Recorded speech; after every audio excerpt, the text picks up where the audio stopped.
सरोकार। नमस्कार, मैं हूं रामकृष्ण शुक्ला और आप देख रहे हैं प्राइम टीवी। लोकसभा चुनाव के पहले चरण के लिए 19 अप्रैल को होने वाले मतदान के लिए चुनाव प्रचार आज शाम थम जाएगा। पहले चरण में 21 राज्यों की 102 लोकसभा सीटों के लिए 19 अप्रैल को वोट डाले जाएंगे। चुनाव आयोग की ओर से चुनाव आयोग की गाइडलाइन के मुताबिक पहले चरण में जिन सीटों पर मतदान होने हैं वहां चुनाव प्रचार 48 घंटे पहले शाम 4 बजे से 6 बजे के बीच अलग अलग वक्त पर समाप्त हो जाएगा। आज शाम से सार्वजनिक सभा या जुलूस जैसे कई कार्यक्रमों पर रोक लगा दी जाएगी। वहीं यूपी की 8 सीटों पर भी मतदान होना है, यहां भी प्रचार का शोर शाम से थम जाएगा। पहले चरण में सहारनपुर, कैराना, मुजफ्फरनगर, बिजनौर, नगीना, मुरादाबाद, रामपुर और पीलीभीत लोकसभा सीटों पर चुनाव होने हैं। चलिए जानते वहां कैसी तैयारियां हैं और प्रशासन ने क्या कुछ खास इंतजाम कर रखे हैं। ग्राउंड जीरो से हमारे सहयोगी बिजनौर से, सहारनपुर से, पीलीभीत और मुजफ्फरनगर से सीधे जुड़ेंगे प्राइम टीवी के संग और बताएंगे वहां क्या कुछ तैयारियां हैं और क्या कुछ मिजाज कह रहा है।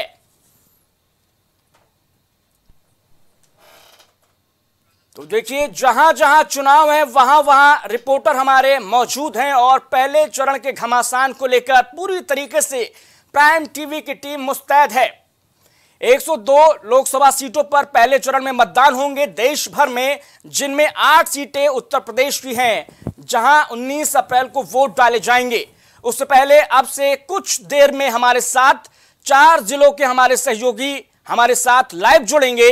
वो 4 जिले, वो 4 लोकसभा सीटें जहां पर पहले चरण में मतदान होने हैं, वहां की प्रशासनिक तैयारियों के इंतजामात के बारे में बतलाएंगे कि आखिर क्या कुछ वहां पर माहौल है और प्रत्याशियों की किस्मत किस तरीके से ईवीएम में कैद होने से पहले आज जब प्रचार प्रसार थमेगा अब से घंटे भर बाद, तो वहां के मतदाताओं ने क्या कुछ मूड बना रखा है।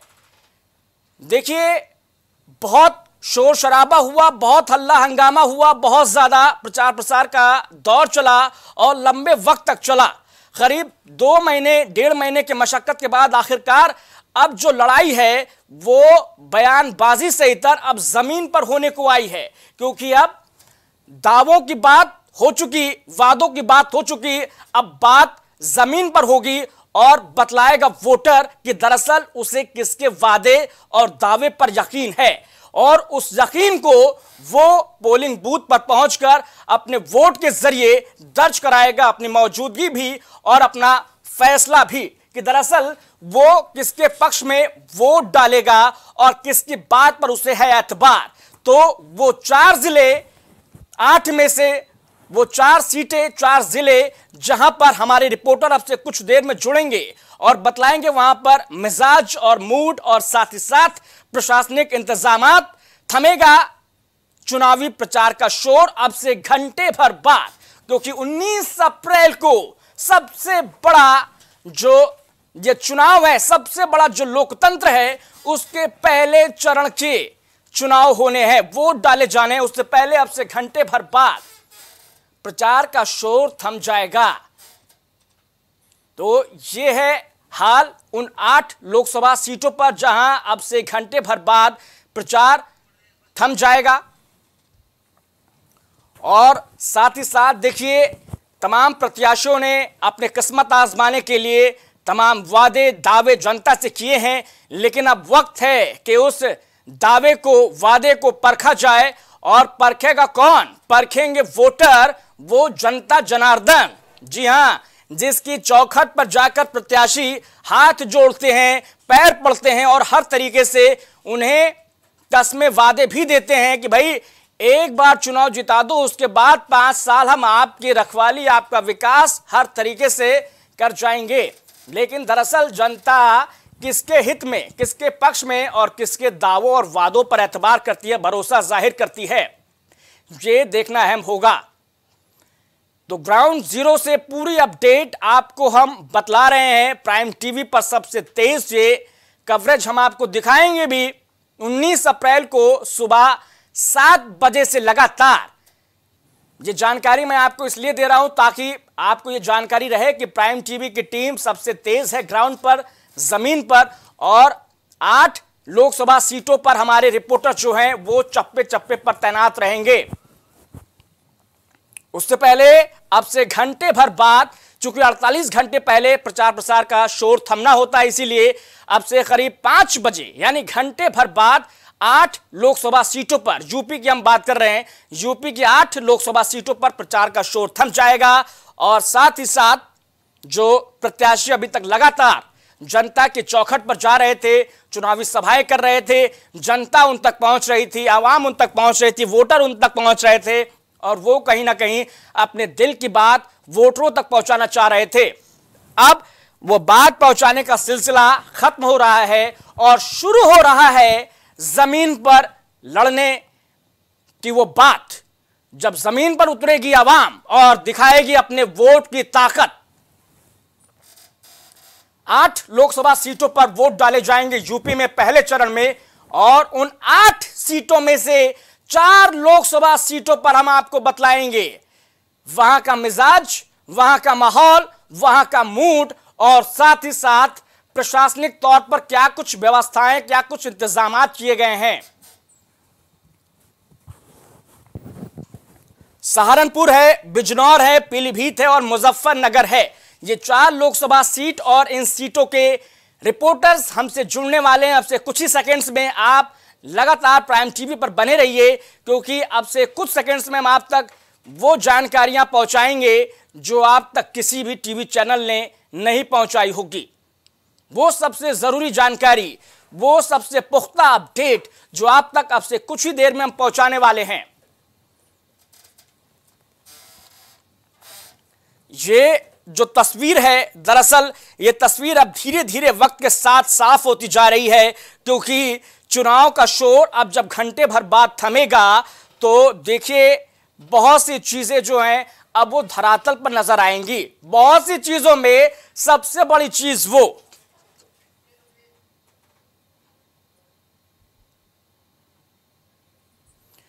तो देखिए हमारे साथ पीलीभीत से अमित पाल जुड़े हुए हैं।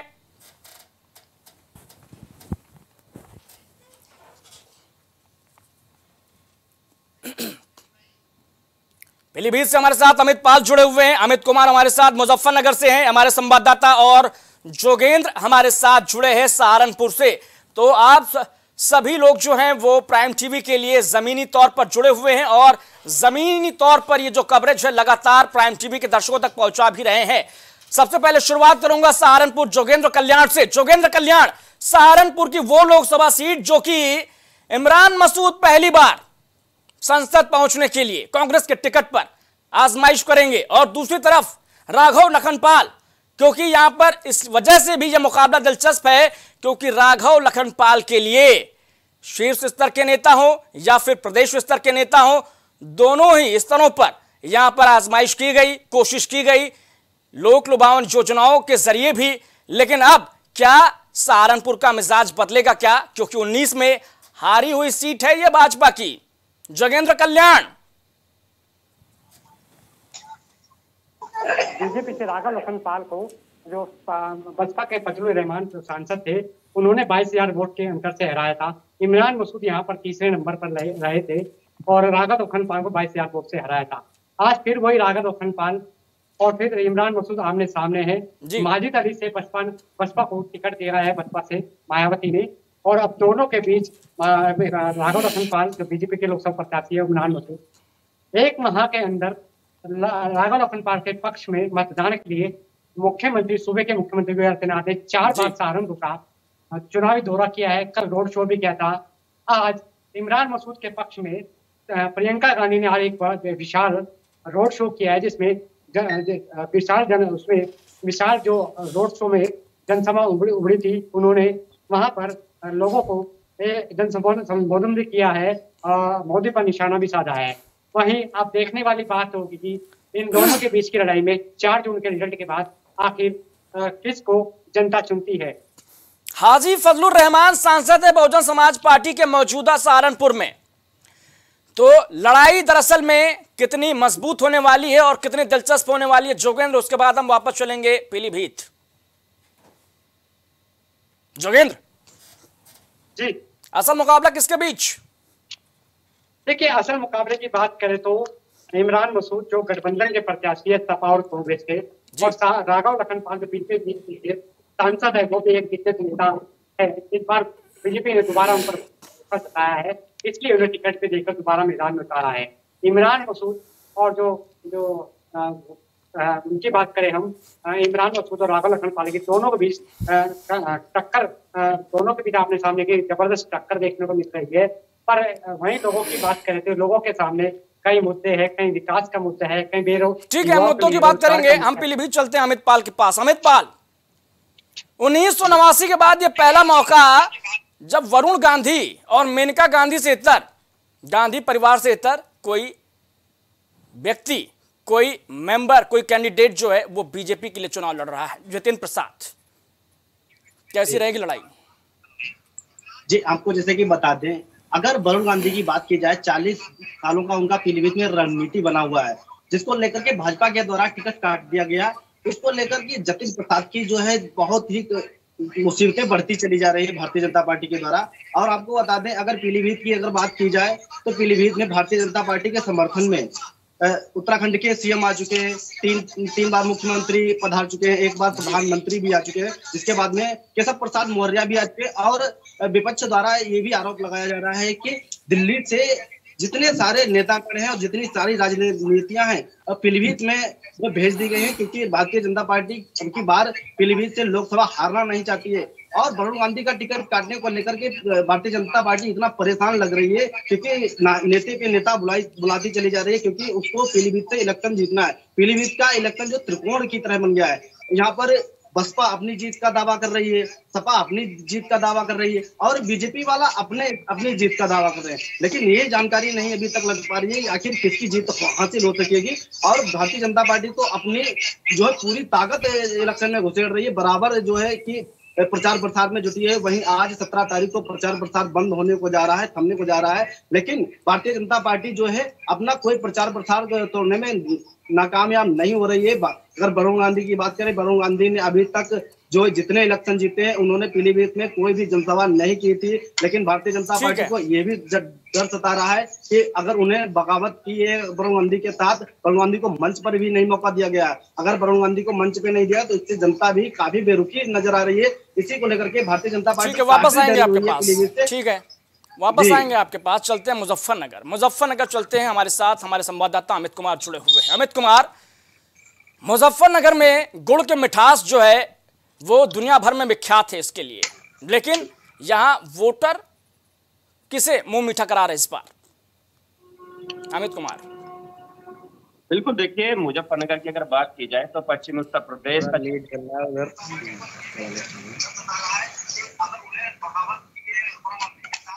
यहाँ पर जो लोकसभा की सीट है वो एक प्रतिष्ठा की सीट इस समय की मानी जा रही है। पूरी तरह दिलचस्प यहाँ का चुनाव समझा जा रहा है, क्योंकि गठबंधन प्रत्याशी हरेंद्र मलिक समाजवादी पार्टी से और बीजेपी प्रत्याशी डॉक्टर संजय बालियान के बीच यहाँ चुनावी जो टक्कर है, कांटे की टक्कर है। और अब की बार तीसरी बार भाजपा ने फिर से जो है उनको मैदान में उतारा है। तो कहीं ना कहीं अब की बार जयंत चौधरी भी जो है यहाँ पूरी तरह, आज भी फिलहाल रोड शो मुजफ्फरनगर में जयंत चौधरी और डॉक्टर संजय बालियान का चल रहा है, क्योंकि प्रतिष्ठा के सवाल की बात यहाँ पर जयंत चौधरी की भी दांव पर लगी हुई है। तो यहाँ पर जो चुनाव है एक तरीके से दिलचस्प माना जा रहा है। आपको बता दें, पश्चिमी उत्तर प्रदेश के मुजफ्फरनगर में जो कि यहाँ पर गन्ने की मिठास से जाना जाता है, हालांकि मुजफ्फरनगर की अब की बार की जनता किसको पसंद करती है ये सब क्लियर 19 अप्रैल को हो जाएगा। यहाँ पर जो है बसपा के जो प्रत्याशी है दारा सिंह प्रजापति कहीं ना कहीं बीजेपी के प्रत्याशी संजय बालियान को यहाँ पर नुकसान पहुंचाएंगे, क्योंकि पिछली बार के चुनाव में भी संजय बालियान और अजीत सिंह के चुनाव हुआ था, जिसके बीच जो है लगभग 5,500 के समथिंग जो है वोटों के बीच का अंतराल रहा था, जिसमें जीत हार हुई थी। तो अमित, यहाँ पर आपने जिक्र किया चौधरी अजीत सिंह का, संजू बालियान का। चौधरी अजीत सिंह महज 6,500 के करीब वोटों से हारे थे, लेकिन तब जो है वो रालोद सपा बसपा का गठबंधन था, लेकिन इस बार जो है रालोद बीजेपी के साथ में। तो क्या संजू बालियान को, बीजेपी को और पूरी की पूरी जो एनडीए वहां फायदा पहुंचाती हुई नजर आ रही है? बिल्कुल, देखिए जयंत चौधरी अब की बार भाजपा के साथ है, तो कहीं ना कहीं जो आरएलडी का साथ है वो बीजेपी के साथ है, तो एक तरीके से जो उसको मजबूत समझा जा सकता है। लेकिन मुजफ्फरनगर लोकसभा सीट की अगर बात की जाए तो यहाँ कहीं ना कहीं कुछ जैसे कि ठाकुर समाज हुआ, ब्राह्मण समाज हुआ, तो कहीं ना कहीं नाराजगी की भी तस्वीरें देखने को मिली है। उसी को मनाने के लिए यहाँ पर देश के गृह मंत्री अमित शाह और उत्तर प्रदेश के मुख्यमंत्री योगी आदित्यनाथ और लगातार जो केंद्र के मंत्री हैं वो भी पहुंच रहे हैं और लगातार मीटिंग भी कर रहे हैं। ठीक है अमित कुमार, वापस आऊंगा आपके पास, जोगेन के पास चलता हूं, वापस सहारनपुर। जोगेन कल्याण, यहाँ नाराजगी की बात हो रही है। मुजफ्फरनगर में रक्षा मंत्री आए थे, राजनाथ सिंह आए थे और राजपूत समाज को बनाने की कोशिश की गई थी। फिलहाल सहारनपुर में क्या कुछ माहौल है, क्या कुछ मुद्दे हैं जनता के? देखिए, सहारनपुर में जो राजनाथ सिंह सहारनपुर में भी आए थे, यहाँ पर राजपूत को समाज को जो उनसे प्रयास किया था कि वो मान जाए, पर राजपूत समाज के लोग भी बीजेपी से काफी नाराज है। कहीं ना कहीं एक बहुत बड़ा वोट बैंक राजपूत का माना जाता है सहारनपुर में। उन्होंने अभी जो पूर्ण सिंह भी सहारनपुर में आए थे, उन्होंने कहा कि बीजेपी को वोट नहीं करेंगे क्योंकि उनके समाज को ना तो सम्मान मिलता है और ना ही बीजेपी ने आज तक उन्हें उनके समाज किसी व्यक्ति को बीजेपी से कोई टिकट दिया है। इसलिए नाराजगी कहीं ना कहीं राजपूत समाज की भी दिखाई दे रही है। वो उनका कहना ये था कि जो बीजेपी को हराएगा उन्हें हम अपना समर्थन देंगे, उन्हें ही अपना वोट देंगे। जोगेंद्र, यहाँ समझने वाली बात यह भी है कि क्या स्थानीय जो मुद्दे हैं, क्या उन पर कहीं जातिगत मुद्दे जो हैं, जातिगत समीकरण क्या है, वो हावी तो नहीं है? देखिए, जातिगत समीकरण बिल्कुल बैठते हैं। सहारनपुर में 6 लाख लगभग मतदाता मुस्लिम है, 4 लाख के लगभग एससी समाज के वोट है और जो अदर वोट है लगभग 17 से 18 लाख जो टोटल वोट है वो है। कहा जाता है अगर मुस्लिम मतदाता और ओवैसी मतदाता का वोट जिस प्रत्याशी को पड़ जाता है वो प्रत्याशी यहाँ से जीतता है। यहाँ से जैसे कि जो बसपा के जो माजिद अली यहाँ खड़े हैं और मुस्लिम वोट कुछ बंटने वाला है, कुछ मुस्लिम वोट इधर इमरान मसूद को भी जाएगा। कहीं ना कहीं लगता है कि इमरान मसूद के लिए थोड़ी भी मुश्किलें बढ़ सकती है क्योंकि मुस्लिम वोट दोनों तरफ बढ़ता दिखाई दे रहा है। वापस आता हूं जोगेंद्र आपके पास, अमित पाल के पास चलते हैं। अमित पाल हमारे साथ लगातार जुड़े हुए पीलीभीत से। अमित पाल, 1989 में जो सीट लगातार गांधी परिवार के हिस्से आती रही, जीतती रही, वो सीट मेनका गांधी हो या फिर वरुण गांधी उनके बेटे हों, जब जितिन प्रसाद इस बार चुनाव मैदान में उतरे हैं तो क्या वोटर उनको सिर आंखों पर बिठाएंगे क्या? अमित पाल, वरुण गांधी ने तो निर्दलीय भी जीत लिए थे और मेनका गांधी ने भी निर्दलीय जीत ली थी, लेकिन जनता से हमने जानकारी लेते हुए जनता उनसे आक्रोश इसलिए है क्योंकि ये लोक निर्माण मंत्री भी हैं उत्तर प्रदेश के और लोक निर्माण मंत्री होने के बावजूद इनकी जो सड़कों की मरम्मत कराई जाती है, सड़क बनवाई जाती है तो वो 1 महीने के अंदर उखड़ने की नौबत पर आ जाती है, जिसको लेकर के जनता मायूस दिख रही है। लेकिन अगर देखा जाए समर्थन भी एक तरफ समर्थन भी करती चली जा रही है क्योंकि ये भी कह रहे हैं कि पीलीभीत से 40 साल से गांधी परिवार का जो है यहाँ दबदबा रहा है, जिसके बाद में अब नए कैंडिडेट को भी मौका दिया जाए, जिसको लेकर के जितिन प्रसाद के समर्थक भी है, काफी समर्थक भी है क्योंकि उनको फिर से एक नया कैंडिडेट मिला है, नया मौका मिलेगा जितिन प्रसाद को जिताने के लिए भी उम्मीद कर रहे हैं। लेकिन बसपा और सपा अपनी दावेदारी कर रही है। अब देखना ये 19 के बाद वोटिंग होगी, फिर 4 जून को ये परिणाम सामने आएंगे, उसके बाद यही देखना होगा कि किसको ये जीत पीलीभीत से हासिल होती है।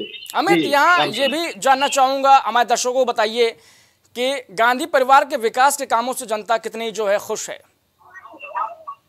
अगर जैसे गांधी परिवार की अगर बात की जाए तो गांधी परिवार से हालांकि खास ज्यादा खुश नहीं है, लेकिन गांधी परिवार जैसे वरुण गांधी नौजवान व किसानों के लिए मुद्दे उठाया करते थे। अभी बीच में सरकार के द्वारा अग्निवीर योजना चलाई गई थी, इसका विरोध भी किया था वरुण गांधी के द्वारा, वहीं किसान मुद्दे को लेकर करके विरोध किया था। कई अगर धरना पड़ता तो उनके किसानों के लिए एक हितैषी बन गए थे और उसके लिए जो वरुण गांधी एक पीलीभीत में एक हृदय बन के रह गए हैं। और खास अन्य कार्यों की अगर बात की जाए तो अभी तक उन्होंने कोई ऐसा कार्य नहीं कराया है, रोड निर्माण हो गया किसी के द्वारा नहीं, ये जनता बता रही है कि एक कोई कार्य कराया गया हो, बस इतना ही तक सीमित है। यानी कहीं ना कहीं विकास से जरूर हो सकता है कि दूर रहा हो पीलीभीत कुछ मुद्दों पर, कुछ चीजों में, कुछ स्तरों में, लेकिन जहां तक बात है वरुण गांधी की, तो जब वो सांसद चुने जाते हैं तो बीजेपी के खिलाफ, बीजेपी में रहते हुए भी वो सवाल उठाते हैं, आवाज उठाते हैं, इसीलिए शायद इस बार उनका टिकट काटा गया और जितिन प्रसाद को मौका दिया गया। चलते मुजफ्फरनगर। अमित कुमार, मुजफ्फरनगर एक वो वक्त था, एक वो दौर था जब दंगों की आग में झुलस रहा था, लेकिन आज मुजफ्फरनगर की तस्वीर अलग है। अब संजीव बालियान 2 बार सांसद बने, मंत्री बने, उसके बाद तीसरी बार अब वो फिर से अपनी किस्मत आजमा रहे हैं। क्या कुछ मुद्दे मुजफ्फरनगर में और क्या जातिगत फैक्टर भी क्या हावी है क्या?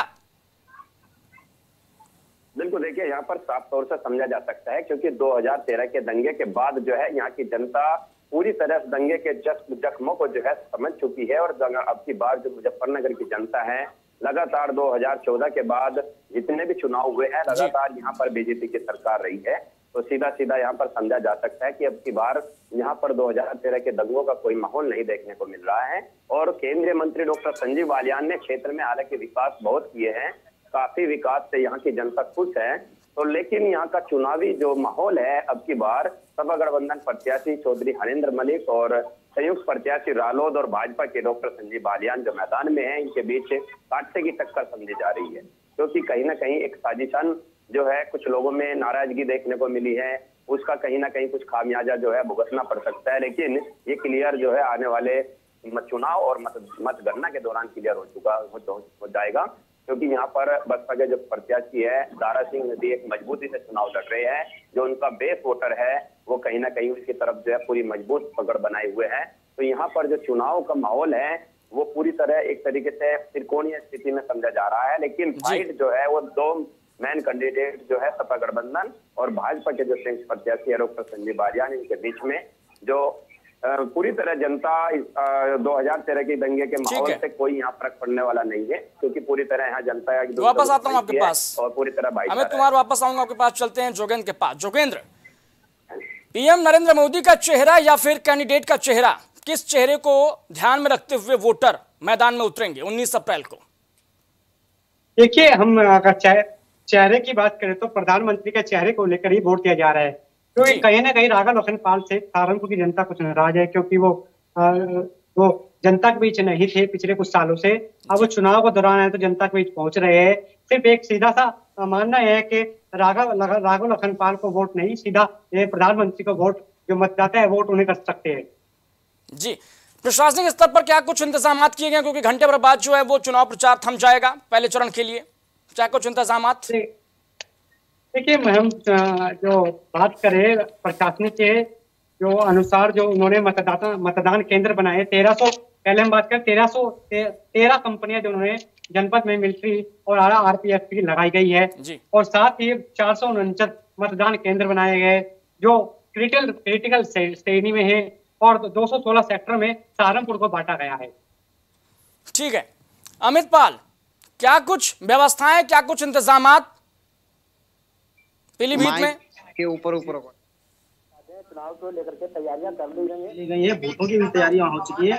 अब बस इंतजार है 19 तारीख का, वोटिंग वाले दिन का इंतजार है। जनता भी वोट डालने के लिए तैयार है। अब बस 19 तारीख के बाद में जो है कि 19 तारीख को वोटिंग के लिए पूरी तरह से जनता तैयार है। अब देखना ये कि कितनी वोटिंग होती है और किसके समर्थन में कितना वोट किया जाता है। बहुत संक्षेप में, ठीक है, चलते चलते बहुत संक्षेप में अमित पाल और साथ ही साथ अमित कुमार भी, ये चुनाव मोदी के चेहरे पर या फिर कैंडिडेट के चेहरे पर? जैसे कि आपको बता दें, हो सकता है कि मोदी के चेहरे पे अधिक देखने को मिल रहा है पीलीभीत में। जितिन प्रसाद को अभी पीलीभीत में नए प्रत्याशी हैं तो उनके चेहरे पे शायद नहीं, क्योंकि पीलीभीत में। ठीक है, आखिर में अमित कुमार, मोदी का चेहरा या फिर कैंडिडेट का चेहरा, कौन हावी, किसको ध्यान में रखा जाएगा वोटिंग में? बिल्कुल, देखिए पीएम और योगी की जो चेहरे की अगर बात की जाए तो मुजफ्फरनगर में उसका काफी असर देखने को मिल सकता है। क्योंकि यहाँ पर जो नाराज है वो प्रत्याशी से नाराज है जो लोग है, लेकिन मोदी और योगी के जो काम है उनसे बहुत ज्यादा जनता खुश है। मुजफ्फरनगर की जो जगह जगह पंचायत जो है नाराजगी की जा रही थी, तो कहीं ना कहीं में जो है पीएम के चेहरे और योगी के चेहरे को जो है वोट करेंगे, तो जिसका पूरा लाभ जो है यहाँ बीजेपी के प्रत्याशी को हो सकता है। ठीक है, बहुत शुक्रिया, बहुत धन्यवाद आप तीनों ही साथियों सहयोगियों का हमारे साथ इस लाइव जुड़ने के लिए यहाँ पर और हर अपडेट बतलाने के लिए। फिलहाल आप बने रहिए और चप्पे चप्पे पर नजर बनाए रखिए। हम दोबारा आपका रुख करेंगे क्योंकि हर खबर, हर अपडेट चुनावी माहौल की हम सबसे पहले अपने दर्शकों के पास पहुंचा रहे हैं। सबसे पहले प्राइम टीवी की स्क्रीन पर दर्शक इस अपडेट को देख सकेंगे और जान पाएंगे कि आखिर क्या कुछ घट रहा है और अपडेट दरअसल है क्या, किसकी ओर चुनावी माहौल है, किसकी ओर मूड है। फिलहाल बहुत शुक्रिया, बहुत धन्यवाद आप दर्शकों का भी इस बुलेटिन में जुड़ने के लिए। कुछ भाव पुष्प आप देख रहे हैं प्राइम टीवी, सच साहस सरोकार। प्रॉब्लम्स थी जो मेरे को स्टेप्स चढ़ते हुए प्रॉब्लम थी वो अब I think so 70% is improved. ठीक है, मेरे को एंकल में प्रॉब्लम थी एंड मेरे को नसेस मसल्स प्रॉब्लम थी, जो मसल्स में काफ़ी पेन रहती है, जो अब की इस टाइम पर एक बार ही मैंने लिया, मैं लास्ट टाइम आया था, उसके बाद मैं अब दोबारा आया हूँ, तो ऐसे 70% इज इम्प्रूव्ड, जो कि डॉक्टर नहीं कर सका। मैंने हाँ, मतलब मैं गंगा राम के हॉस्पिटल के डॉक्टर से तकरीबन 2 साल तक ये ट्रीटमेंट करा था कि उनको समझ ही नहीं आया ये प्रॉब्लम क्या है। दैट इज अब बेटर है।